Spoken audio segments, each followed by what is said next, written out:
Hey, we'd like to take a minute to thank our sponsor, Isotope, makers of software and plugins for audio repair, mixing, and mastering. We use Isotope products here at the High Gain. It's an important part of how we've been able to bottle pure podcast gold week after week. And guess what? Isotope offers 1 free month of Music Production Suite Pro, which has all the tools you need to mix, master, and repair audio. Also, you can get 10% off all other software using the promo code FRET10. That's FRET10.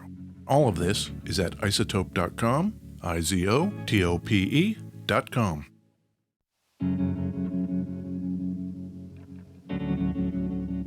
Hey, we'd like to take a minute to thank our sponsor, Isotope, makers of software and plugins for audio repair, mixing, and mastering. We use Isotope products here at the High Gain. It's an important part of how we've been able to bottle pure podcast gold week after week. And guess what? Isotope offers 1 free month of Music Production Suite Pro, which has all the tools you need to mix, master, and repair audio. Also, you can get 10% off all other software using the promo code FRET10. That's FRET10. All of this is at isotope.com, IZOTOPE.com.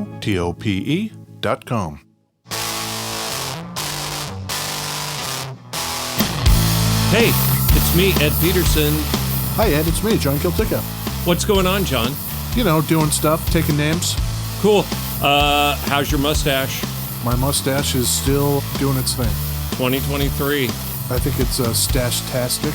I think you can make it the whole year. You think? I think you can. Well, stick it out. I got to admit, I had a moment of weakness. Oh, don't do it. Keep it. I love it. Well, you know how that is. Mm-hmm. All of a sudden, you're like, screw it, I'm done with this. The joke's not funny anymore. Yeah. How you doing? Oh, I'm doing good. You know, I should tell the viewers Yeah. that as we record this, in the now times, it's the second episode we're doing in one day. We do that sometimes. We do that. And so I have the pleasure of watching Ed's Ugg boots. Oh, yeah. Again. Yeah. This was recorded a couple weeks ago, probably, when you're listening to it. Yes. So, world events, who knows what's happened? Probably nothing good. The Northern Illinois Bottle Cap Balloon Brigade. Oh, the kids over there? How do you think they're feeling about their shut down balloon? I think they're pissed. If I were those kids, I would be not stoked with the U.S. government spending however many millions of dollars to shoot down some junior high science project. You know, it'd be great. We need to sponsor the balloon club. Get them a new balloon. The High Gain logo. That'd be great. Yeah, and then the man comes beating our door down, wanting to know what we're doing in their airspace. Your airspace? I'm a taxpayer. It's my airspace, too. I don't know if it works that way. I'm not sure.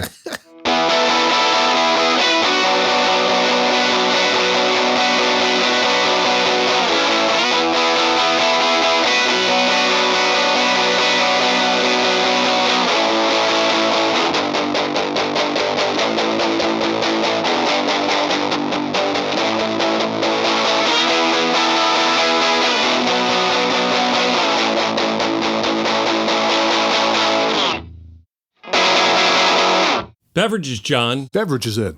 I got coffee in a crow mug. Coffee in a crow mug. I, too, have coffee. Okay. Yes. We also we're both rocking the Athletic Brewing Company non-alcoholic beers. Yeah, we decided that we both like the hazy IPA the best, and then we pulled open the refrigerator door, and there was only one of those left. So I claimed home field advantage and took that one. Yep, and I took the yellow golden. That's great because it's, middle of the day. I don't want to be bogged down with a heavy-duty beer. So this is a nice light golden. Tasty. It's super beery. Without being alcoholic. Without compromise, it says. Look at this. Giving back. 2% of all sales go to restoring local trails. That's pretty good. Remember the Tennessee Valley Authority, the TVA? How they just flooded lots of people's homes? They did do that. I think around that time, though, the government also had a pretty big effort of employing, the unemployed during the Great Depression. And they spent a lot of money building out trail systems If you ever go walking in the Pacific Northwest into the mountains, there will be steps built out of big stone blocks to help you just walk a little easier. It's not uncommon throughout the country to have trails that are very well built. I think the Works Progress Administration programs were awesome. Mm-hmm. And God bless Athletic Brewing Company for helping to keep those trails in shape. They just shouldn't have to. I picked this guitar up, and I don't even know what the chords were, but I was doing weird jazzy chords. Because nothing says hipster jazz cat like two hot humbuckers going through a Friedman tube amp.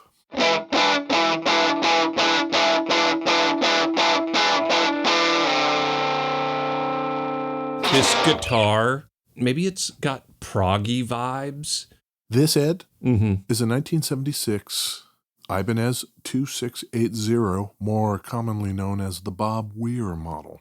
Bob Weir is our man from the Grateful Dead. I'm familiar. Yeah. Sort of. I got no dong for Bob. He's still kicking. No Bob dong. Yeah. I love it. Yeah. So I thought I'd talk to you not only about this guitar with the two humbuckers, 2 volumes, 2 tones, and a pickup selector switch, but talk about how it came to be even. German carve. German carved top. Hella binding. Flying fingers pickups. I don't know about those. Etched in the pickup cover, a butterfly with a pointing finger. Let me see. What do you think of that? You see it? Weird. What a weird design. Huh. It was a difficult time, Ed. Yeah, the 70s. People were all fucked up. Oh, swear jar, John. So how did this come to be? We've talked about Ibanez all over the place in all different kinds of models and time eras. Yep. So late 60s, Ibanez in Japan is trying to figure out how to expand business. These Athletic Brewing Company beers are great, John. They're pretty good. You were kind of on a thought there. Yeah. But I took a mouthful of that beer and I love it. That's okay. Okay. So Ibanez was making guitars in Japan, the Hoshino boys, that's the name of the family. Is that the Fujijin factory? Yeah. Okay. We're familiar with them. That factory goes on to this day, yeah? They do, and they make some of the best guitars in the world. Always have. The craftsmanship is super high.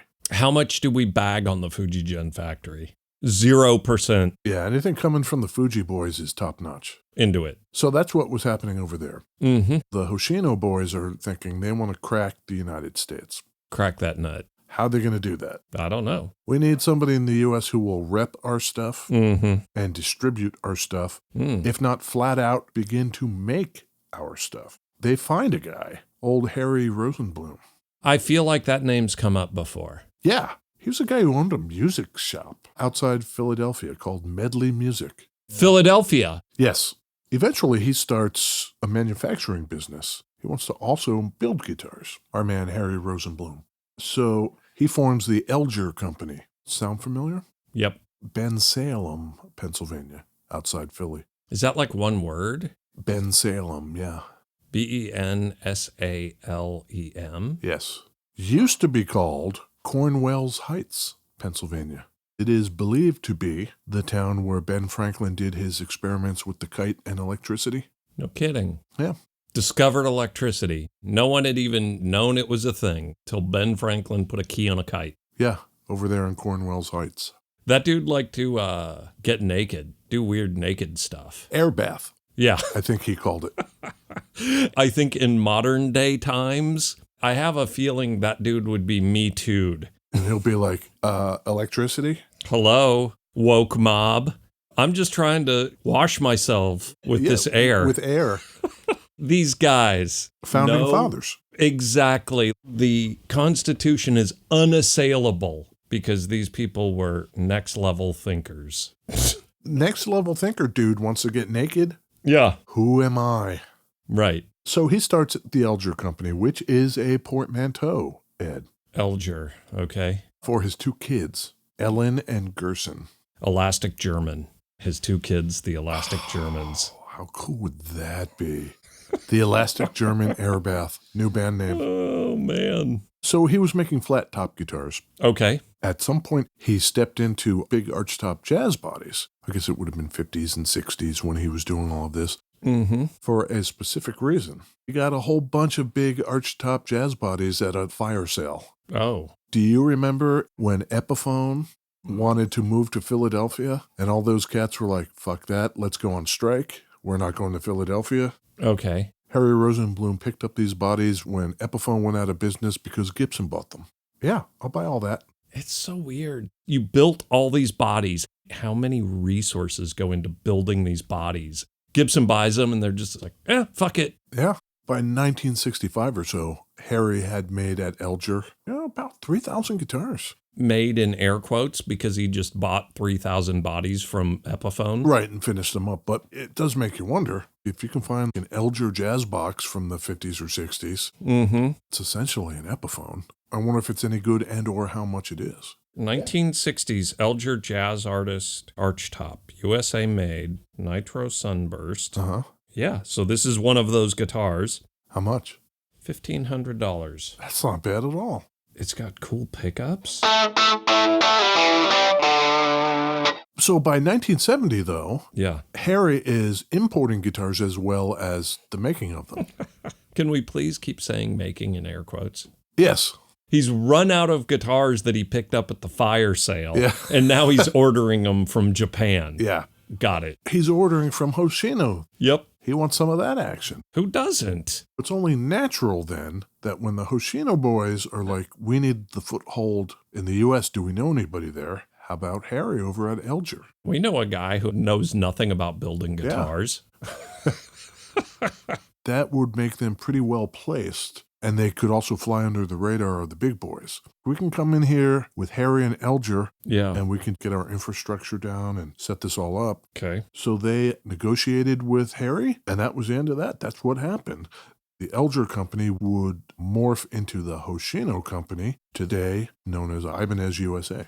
This guitar you're holding is not an Ibanez USA, though, is it? This one is not. Okay. At first, the Fuji boys were making the guitars Right. and sending them over to Elger, who would finish them and tweak them so they would be really good. This was not done in the day. You know how sometimes you get a brand new guitar, you take it out of the box, it doesn't even seem like it's been set up. Yeah. That was happening a lot in the 70s. Imagine a brand new Strat. This thing plays like crap. Right. Hoshino knew this, so they sent over a whole team of Fuji guys. Hey, how would you guys like to live in the U.S.? Where? Philadelphia. That sounds cool. Count us in.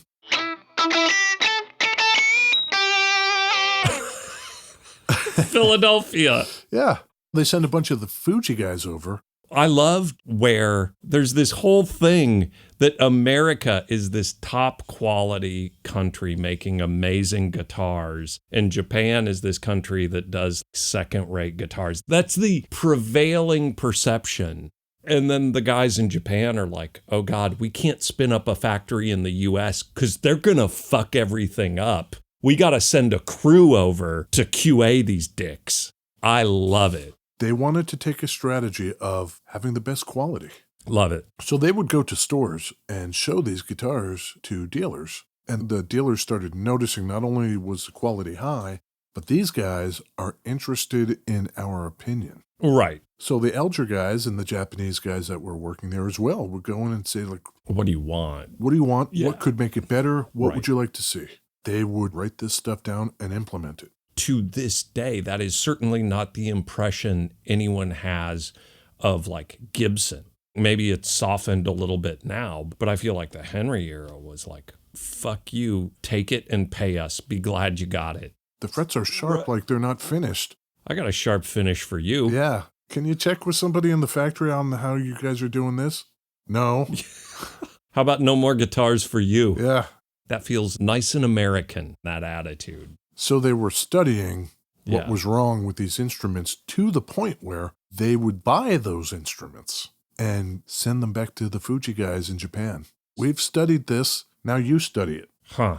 I'm thinking about this applying to the 70s and the 80s in car manufacturing. Yeah. America was building those big ass, massive cars. And then those Japanese imports came in. Better quality, run forever, don't chew gas. And you know that GM and Ford and Dodge and all those companies are so dismissive. We don't have to worry about those guys because look at that tiny little thing. We don't care. Nobody, at least at that point, got agency if you were working on a line. In Japan, it was encouraged, hey, you see something wrong, press that button, the whole line stops. Yeah. And it doesn't start till it's fixed.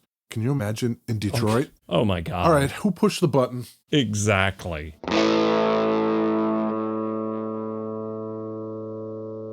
So then the Fuji guys at Hoshino America start going to concerts, bringing instruments to show people.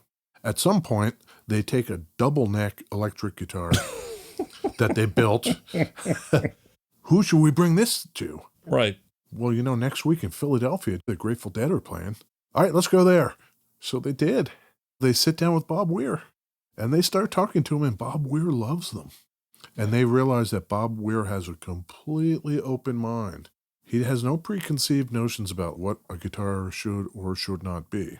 So he looks at the double neck, and he's like, well, I don't really need a double neck. What if it was just one neck? Here's some feedback. Yeah, we can do that. We'll do it. Yeah. And you see that this thing has two humbuckers on it. Mm-hmm. The bridge humbucker is kind of far up the body. That's a lot of real estate between the bridge and the end of the body. Okay. That's because Bob Weir wanted 3 pickups, and he wanted one of them to be sliding. Have you ever seen those guitars where you can slide the pickup into place? Sure, like my Baroneck. Yeah. So they did that for him, and he played it for like 2 years. They kept checking in with him. How do you like the guitar? Anything we can change? How do you like it? And at the end of that discussion, he said, well, you know what I've noticed? I never use all 3 pickups. Sure. And the sliding one, over the course of 2 years, I found a place where I like it, and I just leave it there. And that's where this is. Huh. Okay, great. We'll make you a version with just 2 pickups, and we'll make sure one of them is in the place where you'd like it to be. And that's this Ibanez 2680, which is the Bob Weir model. It's more or less the same thing that they built for him with the sliding pickup, but locked. Yes. Okay. This is the production model of a prototype. Right. You notice where the strings go in here is a Yeah. big, huge block of brass. Yep. Imagine you route out in the body down as far as you can, and then you make this big block and sink it into the body right up against the end grain of where you've just cut out. Yep. It totally increases sustain through the body. That's like our good friend, Mr. Liggett, over there at Liggett Guitars. It's a popular thing to do. It was back then and is becoming more so now because I think, here's just my theory, then you don't have to have those discussions about tone wood. Make it out of whatever wood you want. Once you sink that block in it, that thing's just going to resonate every time you strum it. That just adds like a pound. I got to imagine it's at least a pound. I think it's pretty heavy. Yeah. Yeah. Yeah. So how does it sound, Ed? Let's see. I am in the middle. It looks like an SG. SG-esque. It is SG-esque with a German carve on it. German carve. Yeah. It's ash. It's got a cloud. Is it even called like the cloud headstock? Yeah, it could be. It looks puffy. The tailpiece has a curly Q thing behind where the string's going in, and that's known as the cloud. Oh. Yeah, a cloud. Dot inlays. Binding on the neck, binding on the top of the body. You know what colors this thing came in? Natural and sunburst. No black. Mid-70s, maybe black just wasn't a thing happening. Natural wood, man. The 70s, people were all messed up. I just found the name of the headstock. They call this a large scroll headstock. 22 fret ebony fretboard. The Super 80 Flying Fingers pickups. I've got it in the middle. Let's see how bridgy it gets. That's nice. We're using the Friedman Little Sister 20-watt head again. 20-watt banger. It's nice.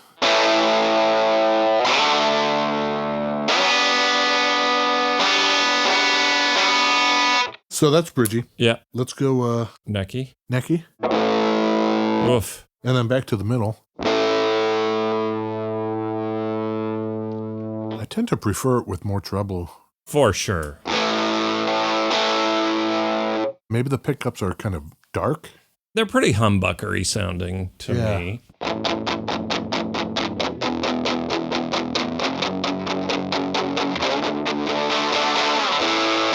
So did Bob Weir continue playing this thing? In fact, yes. He played it for many years, and he said in interviews later on that he had multiples of these. Introduced in 76 to 1980. Oh. This particular one with these pickups, the Flying Fingers, was only 76 to 79, 3 years. Okay. Not many of them out there. Weird. How weirdly collectible are these things? They're highly regarded. I don't know about the Bob Weir aspect, Yeah. but from just the craft. These guys were paying attention to every detail you can imagine. Yep. That's what they became known for. Yep. Did they have fancier versions? They did. At one point, they made another one for Bob Weir where they had the Tree of Life inlay all up the neck. And Yep. I think they even called it the Fancy. Really? Yeah, the Cowboy Fancy. Oh, I'm into that. Well, okay then, for not fancy, Yeah. in 1976, Oh. what are you paying for this Bob Weir Ibanez model? At the time, was it marketed as a Bob Weir? It was. It was known as the Bob Weir model. Okay. 2680 Bob Weir. I did really bad on last week's where I went way under, and I don't want to overcompensate. I want to be correct. 1976, were we Yep. full on recession at that point? More or less. $715, John. You overshot it. $535. Huh. What is that? That's $2,400 today. This is a case of my inflation calculator being way off. That's my bad. I apologize to the viewers. I know they expect better. Viewers, I've noted this, and I will be writing it up and having a conversation about a performance improvement plan later.